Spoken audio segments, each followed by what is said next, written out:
कहानियाँ ख़त्म हो जाती है, लेकिन डर कभी ख़त्म नहीं होता। हेलो दोस्तों, स्वागत है आपका एक ऐसी दुनिया में जहां हर कहानी आपके डर को जगा देगी। मैं हूं राज और आप देख रहे हैं राज वर्ल्ड ऑफ स्टोरी। तो तैयार हो जाए क्योंकि अब शुरू होने वाला है खौफ का असली खेल। तो चलिए शुरू करते हैं आज की ये डरावनी कहानी। यह कहानी मुझे मेरी दादी ने सुनाई थी और उन्हें उनकी माँ ने। उन्होंने कहा था, इस कहानी को सिर्फ सुनना, इसे सच मानना या ना मानना ये तुम्हारी मर्जी है, लेकिन कभी उस तालाब जैसी जगह के पास मत जाना। बहुत साल पहले की बात है। पश्चिम बंगाल के बांकुड़ा जिले में एक छोटा सा गांव था। आज की तरह नहीं। तब न बिजली थी, न पक्के घर और ना ही लोगों के पास 2 वक्त का खाना। गांव में हर तरफ गरीबी ही गरीबी थी। लोग मिट्टी के घरों में रहते थे, कपड़े फटे हुए और पेट आधा भरा हुआ। सबसे बड़ी बात, उनके पास खाना बनाने के लिए बर्तन तक नहीं होते थे। हाँ, आपने सही सुना, बर्तन तक नहीं। जब किसी के घर रिश्तेदार आते तो घर वाले रात भर जागकर यही सोचते, उन्हें खाना किस में देंगे। कभी पत्तों में, कभी मिट्टी के टूटे हुए टुकड़ों में और कभी कभी बिना बर्तन के ही खाना दे देते।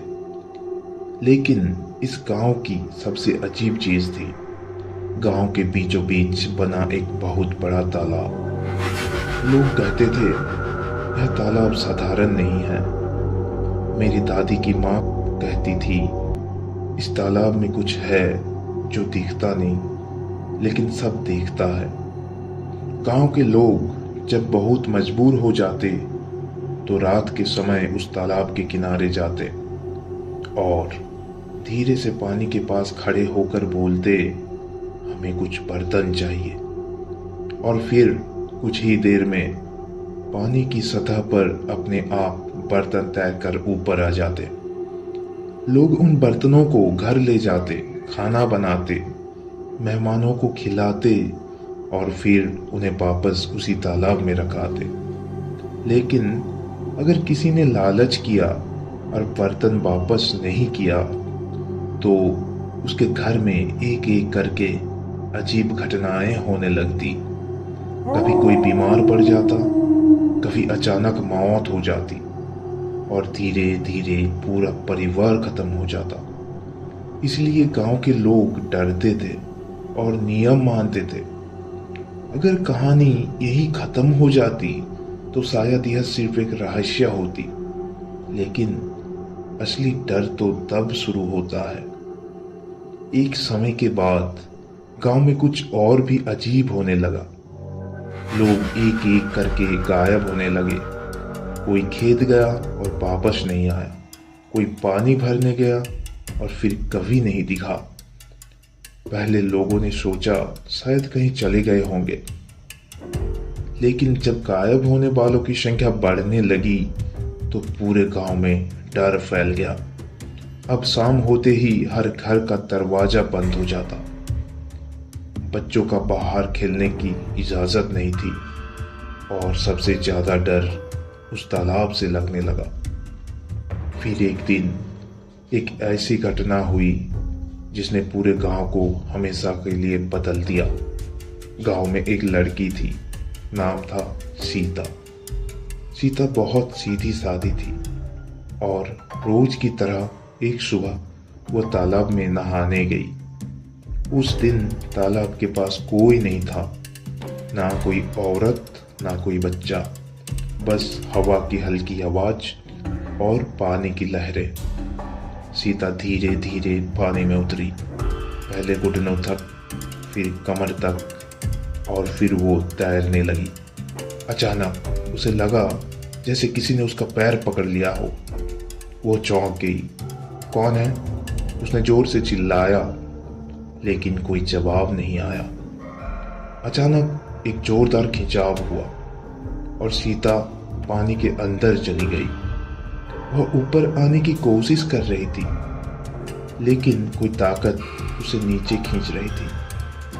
वो हाथ पैर मार रही थी, सांस के लिए तड़प रही थी, लेकिन पानी के अंदर उसने जो देखा वह उसकी जिंदगी का सबसे डरावना पल था।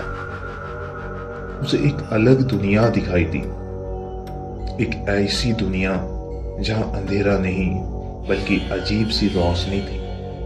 चारों तरफ सोने चांदी के बर्तन, महंगे गहने और अनगिनत चीजें रखी थी, जैसे कोई खजाना हो। लेकिन वह जगह जीवित नहीं बल्कि मृत सी लग रही थी। तभी उसके सामने एक आदमी आया। उसका चेहरा आधा इंसान आधा कुछ और था। आंखें लाल और मुस्कान बेहद खतरनाक था। उसने सीता का हाथ पकड़ा और धीरे धीरे से कहा, हमारी दुनिया में आ जाओ, यहाँ तुम्हें सब मिलेगा जो तुम्हारे गांव में कभी नहीं मिलेगा। सीता डर गई। उसने रोते हुए कहा, मुझे जाने दो, मैं यहाँ नहीं रहना चाहती। वह आदमी सीता के साथ बहुत जोर जबरदस्ती करने लगा, लेकिन सीता किसी भी हालत में नहीं माना। वो जाने को बिल्कुल भी राजी नहीं थी।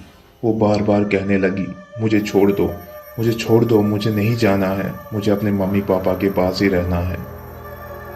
वह आदमी हंसा, एक ठंडी और दिल दहला देने वाली हंसी। फिर बोला, ठीक है, इस बार छोड़ देता हूं, लेकिन अगर तुमने यह बात किसी को भी बताई तो उसी पल तुम्हारी मौत हो जाएगी। सीता ने सिर हिलाया और अगले ही पल वो पानी के ऊपर आ गई, लेकिन वह बेहोश थी। उसी समय गांव का एक आदमी वहां नहाने आया। उसने सीता को डूबते देखा और तुरंत उसे बाहर निकाल लिया।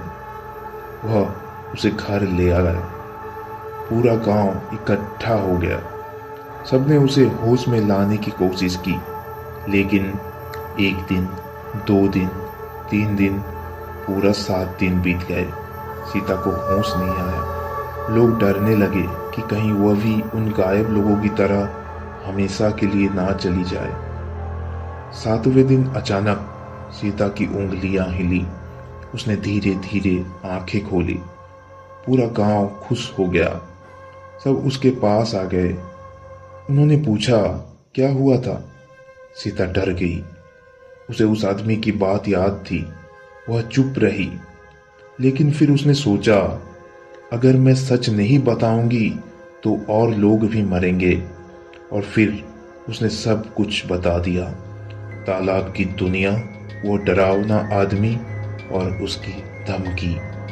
जैसे ही उसने अपनी बात खत्म की, अचानक उसकी सांस तेज हो गई, आंखें फैल गई और उसी पल उसका शरीर ठंडा पड़ गया। सीता मर चुकी थी। पूरा गांव डर से कांप उठा। लोग समझ गए वो तालाब सिर्फ पानी नहीं है, वो एक दूसरी दुनिया का दरवाजा है। उस दिन के बाद किसी ने भी उस तालाब के पास जाना बंद कर दिया। कहते हैं आज भी अगर कोई रात के समय वहां से गुजरता है तो उसे पानी से आवाजें सुनाई देती है, कभी रोने की, कभी हंसने की और कभी कभी पानी के अंदर से एक हाथ बाहर आता हुआ दिखता है। ये थी आज की कहानी। उम्मीद है इसने आपको डराया भी होगा और सोचने पर भी मजबूर किया होगा। अगर आपको ये कहानी पसंद आई हो तो वीडियो को लाइक ज़रूर करें और इसे अपने दोस्तों के साथ शेयर करें। ऐसा ही और डरावनी कहानियाँ सुनने के लिए हमारे चैनल को सब्सक्राइब करें और बेल आइकन को दबाना ना भूलें। आपको ये कहानी कैसी लगी और क्या आपने भी कभी ऐसा कुछ महसूस किया है? हमें कमेंट में ज़रूर बताएं। आपका हर एक सपोर्ट के लिए दिल से धन्यवाद। भगवान आपको हमेशा खुश और सुरक्षित रखें।